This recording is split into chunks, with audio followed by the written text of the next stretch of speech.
Minju.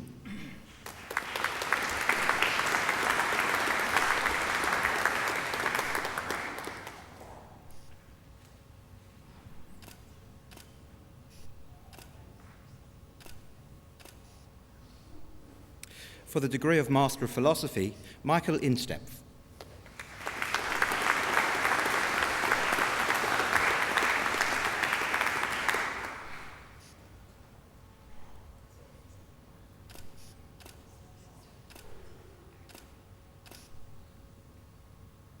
Michael Preeb.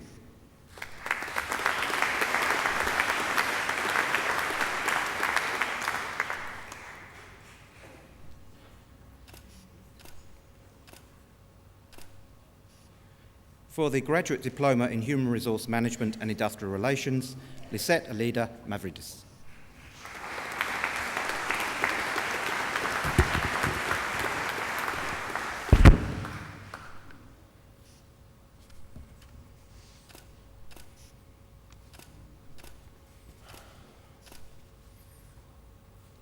Thank you, Chancellor. That concludes the presentation of the University of Sydney Business School graduates at this ceremony. I'd now like to present the candidate from the Faculty of Law whom you have admitted to a degree.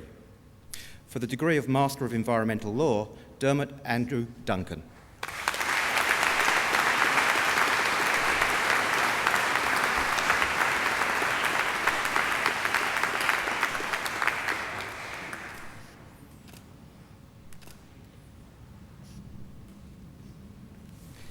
Thank you, Chancellor. That concludes the presentation of the Faculty of Law graduates at this ceremony.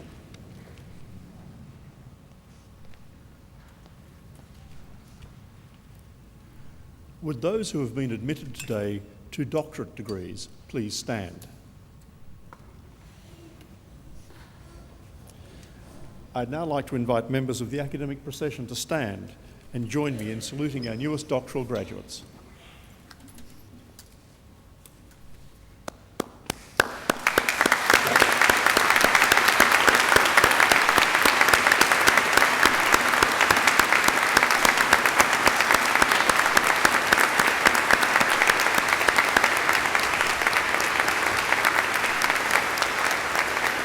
Please be seated.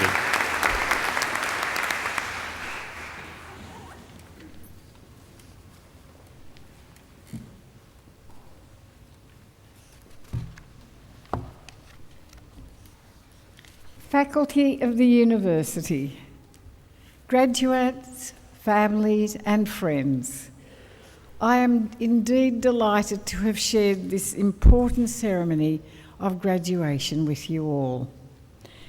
And today, of course, marks a new and important coming of age as the sustained efforts and the challenges in your years of study have been rewarded with the accolade of doctorate, master, graduate, in a ceremony which derives from medieval times. I trust that your new enriched identity as graduates of this university, Australia's oldest, will guide you with a quiet inner confidence towards the ever-increasing challenges of greater responsibility and hopefully an unquenchable thirst for continuing knowledge and inquiry. Your intellect and your ideals will have been melded through the process of your great scholastic effort and will identify ways in which you may contribute to the common good, whilst also charting a fulfilling and a successful career. On the occasion of receiving an honorary degree at Harvard University in 1943, that great Englishman Winston Churchill referred to universities as the academic groves where knowledge is garnered, where learning is stimulated and thought encouraged. The empires of the future, he declared, are the empires of the mind. So today those empires are beckoning. Some of you are re-entering professional fields, achieving goals in your chosen profession, and others will be drawn to postgraduate studies, and others to forging links with international colleagues in collaborative research endeavours. Today you're surrounded, many of you, by the pride and goodwill of family and friends who have supported your aspirations and who rejoice in your achievements. And through this graduation, today you are welcomed into another family, a family whose bonds are those of the mind, bonds of a shared intellectual heritage. As noted by my esteemed predecessor, the late Kim Santo, your new extended family, your University of Sydney family, is one of the oldest in this country. It has been the cradle of some of our nation's most brilliant minds and finest characters. And for all that time, that family has been embracing new sons and daughters. For over 160 years, they have espoused its fundamental values of intellectual honesty, critical insight, and dedication to one's community. Whether in the sciences, the arts, nursing, social welfare, information technology, engineering, and in politics and sports too. This is the university that takes us, nurtures us, develops us, and prepares us for a fulfilling life. So over time, may we turn to you to bring those gifts to others. I urge you, therefore, to sustain your connection to your alma mater, this university, with pride and affection, and may you return again and again to share in the cultural riches, whether as a friend, a parent, a teacher, a benefactor, or again as a student, and may your life be one of continuing fulfilment. Well, today our distinguished speaker is Mr. John Davis, Chief Executive Officer of the Australian Music Centre, the national service organisation for Australian composers. He has an extensive knowledge of contemporary music and has worked as a performer in both jazz and classical music, a composer and an administrator. He holds a master's degree in creative arts in music composition from Wollongong University, and has been active in the new music community in Australia and internationally. He currently is serving his second term as President of the International Society for Contemporary Music, a network of over 60 member organisations from 56 countries. Mr. Davis, it is indeed a pleasure to invite you to deliver the occasional address today, and I thank you most warmly.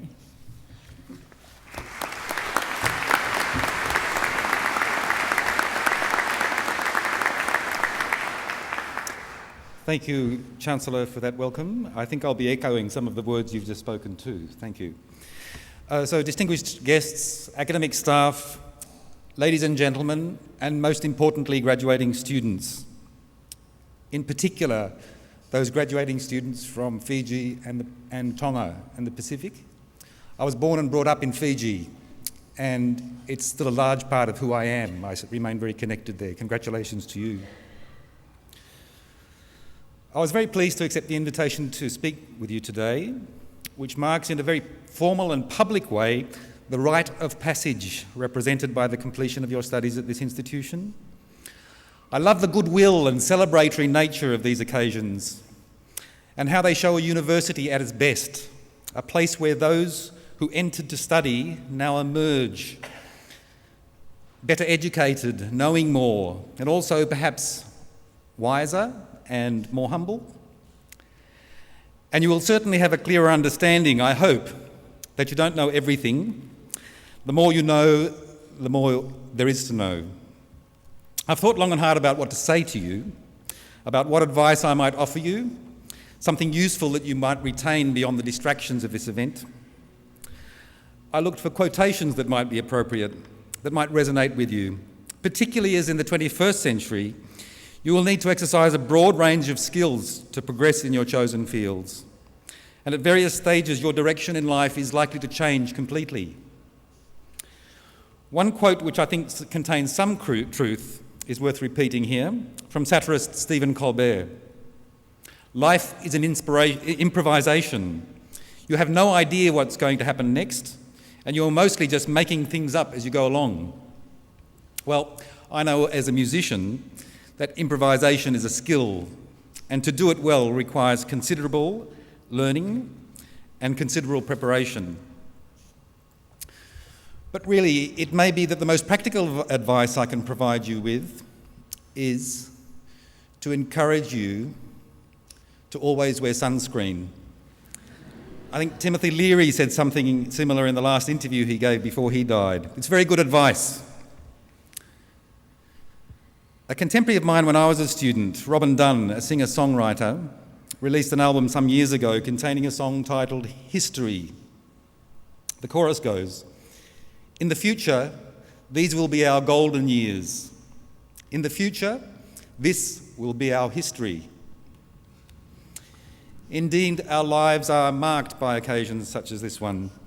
We track the progression of our lives by such transitions, beginnings, endings, new directions, initiations, and so on. We record both our personal and collective histories through such milestones. And the relationships that we develop along the way through each of the milestones in our lives are of great sustenance in so many ways, personally, professionally, creatively, intellectually, and so on. Collectively, these relationships are like an ecosystem in a landscape that your life travels through, and they help to shape and inform your perspective of that landscape and how you exist within it. Remember those you have studied with, your contemporaries. Remember those who taught you and your connections to this institution. Remember those who you will work with or interact with. Nurture these relationships. They will greatly assist in sustaining you. I'd like to expand this just a little. Here's a quote from the novel Angels and Insects by A.S. Byatt, which I think presents an interesting concept to reflect on. It's a passage where one of the characters, a naturalist, ponders on his experiences of travelling in South America.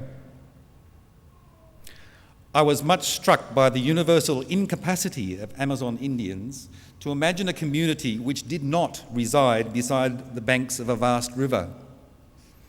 They are not capable of asking, 'Do you live near a river?'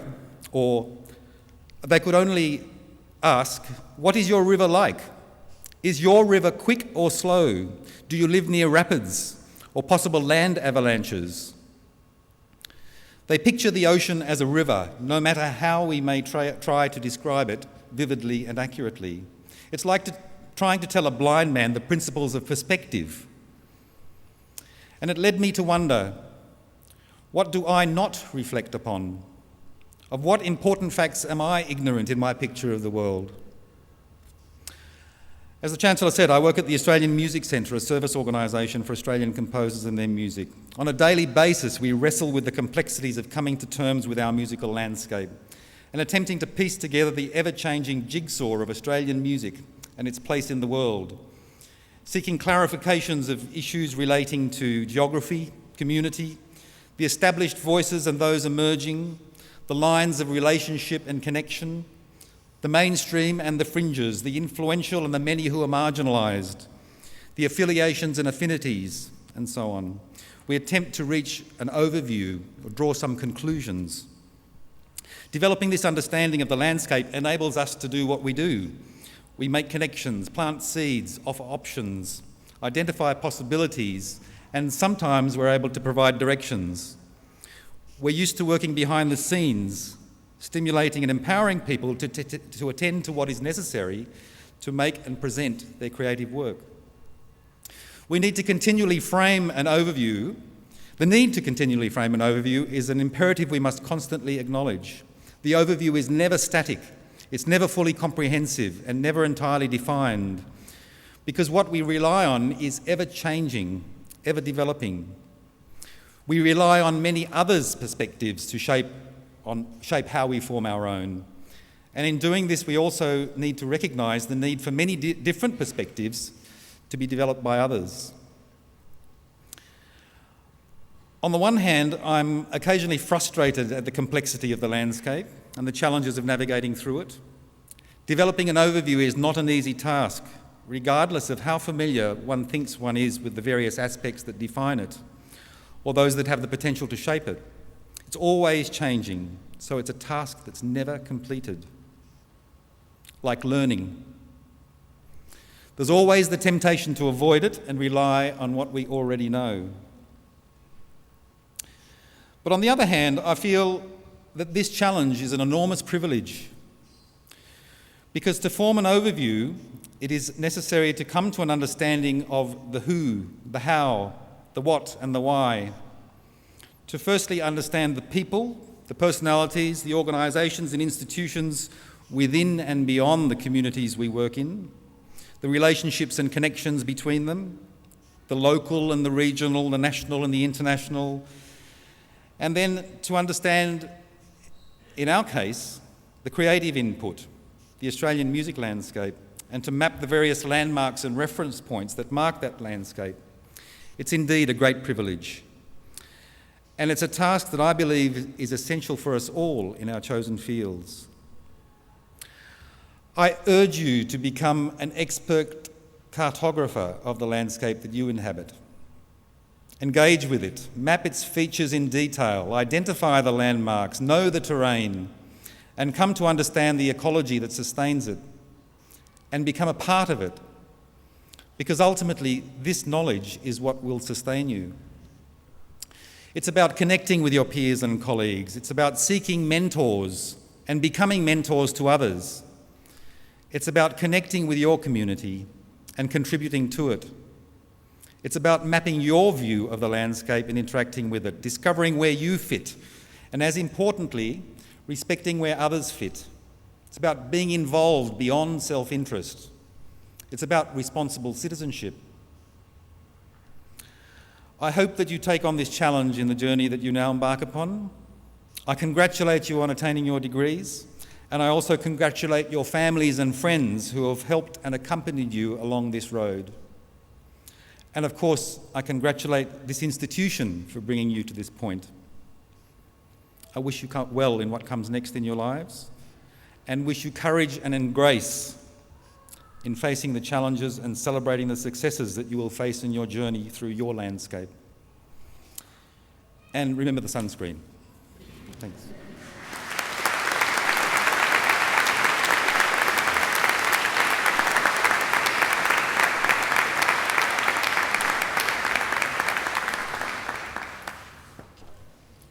The formal part of the proceedings has now been completed. The Chancellor and Fellows of the Senate invite the new graduates and their guests to refreshments, which will be served in the quadrangle. The academic procession is about to leave, and the new graduates are invited to join the procession. I'd be grateful if visitors would remain in their places until the procession has left. Would you please stand?